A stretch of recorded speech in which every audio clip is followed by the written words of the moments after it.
En Custodia reina una religión la cual cuenta con una institución bastante tétrica, la Inquisición, la cual fue la causante de miles de torturas y ejecuciones. Los motivos de estas ejecuciones varían dependiendo de la persona. Algunas personas fueron castigadas bajo la excusa de crímenes comunes, mientras que otras personas fueron ejecutadas por supuestamente cometer actos de brujería, abjuración y blasfemia. Tal fue el caso de la madre de Expósito. Como tal, no sabemos si realmente la madre del chiquillo cometió alguno de los 3 actos. Todo lo que se sabe es de que lo haya hecho o no. Esto no impidió para que fuese juzgada por el clero y fuese sentenciada a la hoguera. Lo único que la mujer desesperada pudo hacer para pedir a los inquisidores fue que taparan los ojos del niño con una venda para así evitar que su hijo fuese testigo de la muerte de su propia madre. Antes de que las llamas tocaran el cuerpo de la mujer, esta le pidió a un viejo amigo suyo que creara una figura de mimbre a su imagen, escala y semejanza para que pusiera a su hijo en sus brazos y pensara que fuese su madre, para evitar que fuera a extrañar a la señora que le dio luz. Tiempo después de la ejecución, la última voluntad de la madre fue realizada y efectivamente, la figura de mimbre calmó los llantos del niño como si realmente fuese su madre, algo que el amigo de la madre describió como perturbador hasta niveles sobrenaturales. Lo único que se sabe que aconteció después es que de alguna forma, tanto la figura de mimbre como el niño fueron convertidos en criaturas gigantes, pese a conservar su apariencia original. Ahora están destinados a trabajar para el milagro, siendo uno de los obstáculos en el camino del penitente.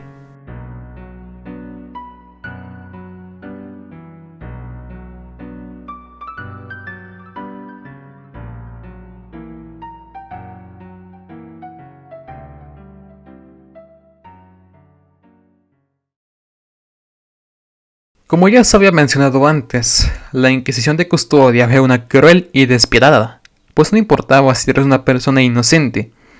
Si tenías la mala suerte de ser apuntado por el populacho, los inquisidores o hasta el propio senado de la Madre de Madres, entonces es muy probable de que hubieras sido ejecutado bajo cualquier excusa, ya sea social, política o religiosa. Uno de los juzgados que conocemos en el juego fue Circe.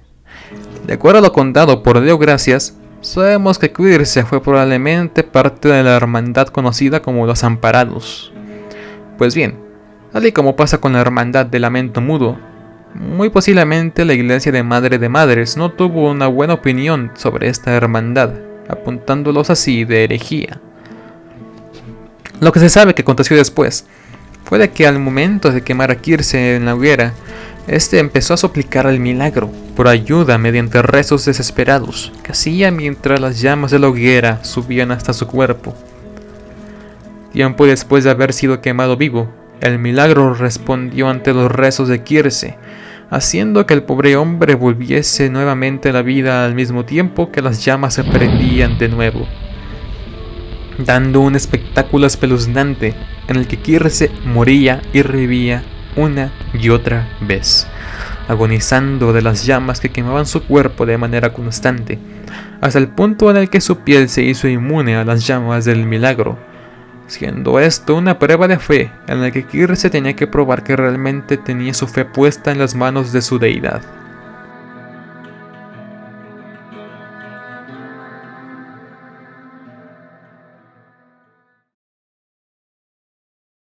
En algún punto de la historia política de la teocracia de Custodia, hubo un personaje un tanto peculiar, el cual estuvo a cargo de uno de los puestos políticos más importantes para la organización del gobierno de la Archicatedral Madre de Madres. Y estoy hablando, por supuesto, del arzobispo Melquíades, siendo alguna vez la segunda figura más importante dentro de la jerarquía de poderes que hay dentro del sistema de la religión de Custodia, solo estando por debajo de la figura papal del reino, cuyo puesto sabemos que ocupó su santidad escriba antes de la llegada del penitente a la archicatedral. De este personaje sabemos qué función tenía dentro de la iglesia, y sabemos quién fue cuando estaba vivo. Sin embargo, El problema recae en entender por qué el milagro decidió convertirlo en aquella figura monstruosa, incluso ya estando muerto. Pero bueno, sí que tenemos ciertas pistas que nos pueden dar una explicación de la historia de Melquíades. Juntando la poca información que tenemos a nuestra disposición, tenemos que el arzobispo Melquíades gozó de una gran popularidad en vida. Una popularidad un tanto enfermiza, pues no le importó a aquella gente que el arzobispo estuviese ya muerto. Eso no les impidió sacarlo de su tumba y vestir su esqueleto con la mejor ropa y las mejores joyas que estuvieran en las manos de los fanáticos. Después de eso, solo sabemos que el milagro decidió levantarlo y reanimar su cadáver para que le sirviese una vez más. Curiosamente, vemos que el arzobispo lo apoya en varias manos en su lucha con el penitente. Como el milagro también hubiera hecho a sus enfermos seguidores parte del destino del esqueleto reanimado, que alguna vez volvió a servir al milagro, incluso después de haber fallecido.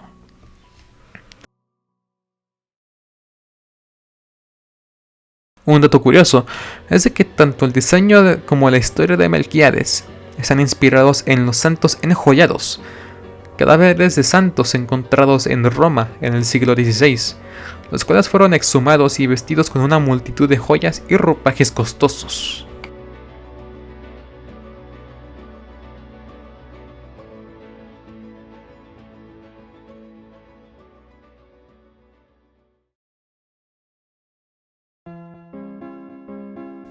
Tal y como se dijo antes, en el universo de Blasphemous existe una santa trinidad, las altas voluntarias quienes gobiernan la tierra de custodia mediante la Iglesia Madre de Madres. Pero no solo existen estas entidades junto al milagro, sino que también existen otras 4 entidades de naturaleza eldérica y desconocida, de los cuales uno resultó ser exiliado de la dimensión conocida como el otro lado del sueño. El traidor, como lo llaman muchos, fue sellado en las profundidades de la archicatedral, sirviendo como la base del nudo de las 3 palabras, un árbol el cual está bastante relacionado con la figura del Padre, el retorcido. Pues bien, por lo que se entiende, esta entidad fue exiliada por las altas voluntades tras ver la verdadera naturaleza de la Santísima Trinidad, quienes lo único que buscaban era ocasionar dolor y sufrimiento a la gente de custodia mediante la excusa de limpiar sus pecados mediante actos de penitencia extremistas. La entidad, al presenciar sus intenciones, fue expulsada de la dimensión y se le fue arrebatado los ojos. Uno de los ojos llegó a una tierra de muerte, el cual es custodiado por aquella que porta la voz de los muertos, mientras que el otro ojo llegó a aguas profundas, donde el ojo sería celosamente protegido por una serpiente de escala titánica, Sierpes. Como tal, no se sabe si es que Sierpes está consciente de lo que es el ojo del traidor y de la verdad que oculta. Algunos piensan que el ojo del traidor causó mutaciones a la serpiente, haciéndola una entidad que va más allá de lo natural, dotándola así de casi que un poder divino. Algunos otros piensan que Sierpes sabe lo que hace y que conoce la verdad de todo, pues algunas personas lo comparan con la serpiente que tentó a Adán y Eva en el libro del Génesis, pues al igual que aquella serpiente, Sierpes sabía una verdad que tanto las altas voluntades como el dios abrámico intentaban ocultar de los humanos. Solo que claro, con la diferencia de que la serpiente bíblica no la pensó 2 veces antes de traicionar a Dios, mientras que Sierpes está al servicio de las altas voluntades, llevando el secreto de las antiguas deidades hasta su tumba.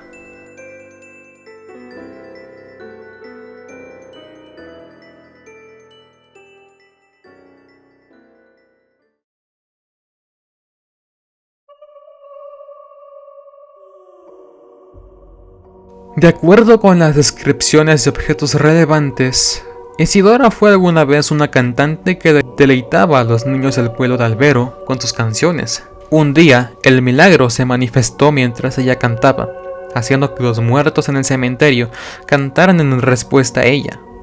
Extasiada, Isidora entró en el osario, donde las voces combinadas de todos los muertos se unieron y se mezclaron con ella en un canto lúgubre. conocido desde entonces como la voz de los muertos, en algún momento no especificado, después del sellamiento del cuarto rostro. Las altas voluntades confiaron a Isidora la protección del ojo derecho cortado del traidor, que se convirtió en una guadaña, dándole control sobre el fuego y la capacidad de volar y teletransportarse. Un dato curioso es de que el diseño de Isidora parece estar bastante inspirado en la apariencia de varias vírgenes existentes alrededor de la historia católica.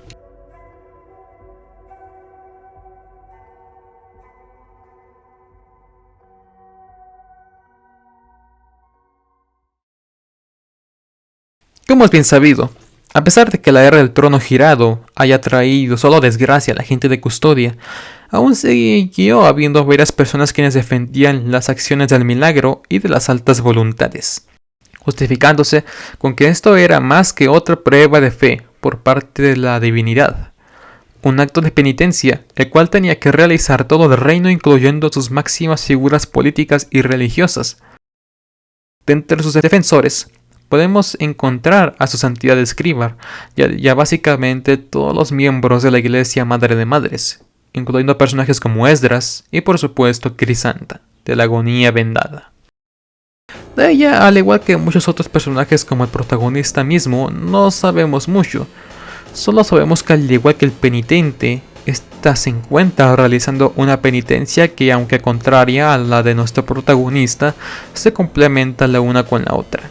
Realmente no sabemos si es que Crisanta pertenece a la Legión Ungida, pues aparte de usar las mismas vendas, Esdras la llama como su capitana. Sin embargo, hay que decir que su título de la agonía vendada podría hacernos creer de que ella perteneció a otra hermandad relacionada igualmente tanto a la Legión Ungida como a la propia Iglesia Madre de Madres, pues también buscó acabar con la hermandad del lamento mudo y servir tanto al milagro como a su santidad Escribar. De igual forma, se sabe que ella tuvo una importante participación en la masacre contra los miembros de la hermandad del penitente, y que ella misma retó al penitente moribundo, diciendo que si en realidad el milagro lo escogió él, entonces se levantará de entre los muertos y sus caminos algún día se volverán a cruzar. Al final, esto termina pasando.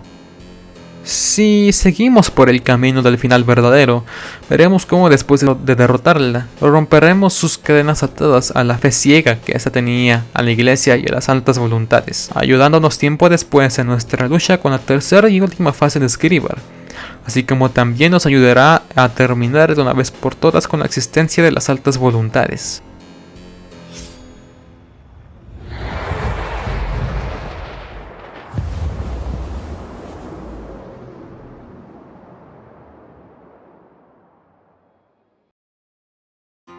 Un dato curioso es de que en su San Benito parecen estar esculpidas varias imágenes que representan escenas milagrosas ocurridas en el reino de Custodia, de una forma muy similar a como sucede con la columna de Trajano en Roma.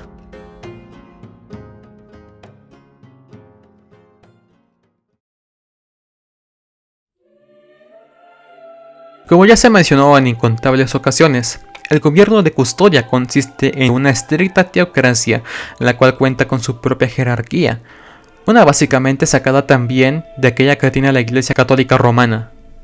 Pues bien, como era de esperarse, la figura máxima de la política de esta teocracia es una figura papal, de la cual solo sabemos que de uno de los que estuvo a cargo de este puesto fue el sumo pontífice, su santidad Escribar. De lo que se sabe de él es de que de cierta forma fue el responsable de crear la era del trono girado. Y esto lo sabemos pues hubo un punto en el que la fe de los habitantes de Custodia había bajado tanto que esto realmente desesperanzó a Escribar. Pues a diferencia de otros miembros del clero, él, al igual que Melquíades, fue alguien de fe genuina, un hombre de nobles motivos religiosos quien, en lugar de buscar el poder, solo buscaba expandir la fe de la Iglesia Madre de Madres.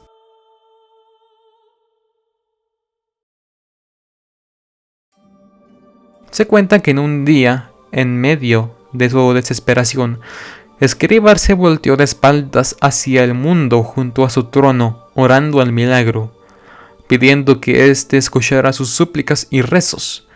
Y tal parece ser que el milagro escuchó sus oraciones, pues al igual que como sucedió con la figura del retorcido, ramas secas y moribundas empezaron a brotar de los dedos de Escribar, para que después grandes ramas salieran de todo su cuerpo, formándose así al sumo pontífice en un árbol de escala titánica, el cual se prendió en llamas durante 90 días y 90 noches.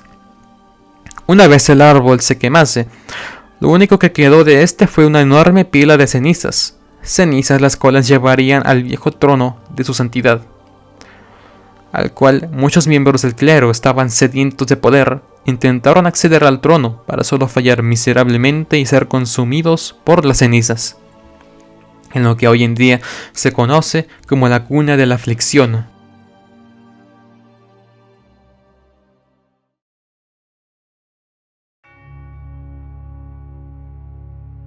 Tiempo después de lo acontecido, se escucharon temibles gritos desde las profundidades de la montaña de cenizas, y a esos gritos se les unieron muchos otros gritos y rugidos de bestias que salieron de la enorme catedral donde se encontraba la cuna de la aflicción.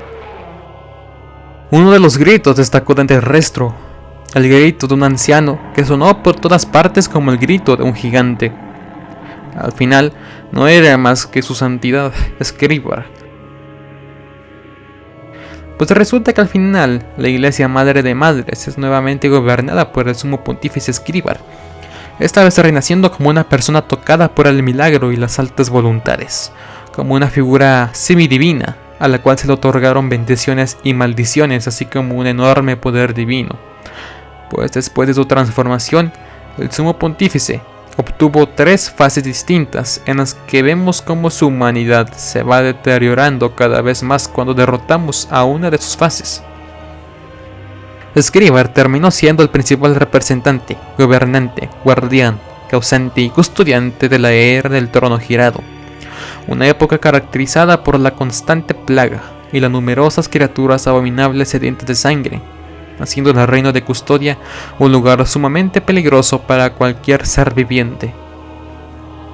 Al final, esta era del terror terminaría con la muerte definitiva de su santidad Escribar, ocasionada por la espada llena de culpa del penitente, dando paso a una nueva era desconocida, de la cual sabremos más a fondo en la secuela de Blasphemous, la cual al parecer se estrenará en algún punto de este año.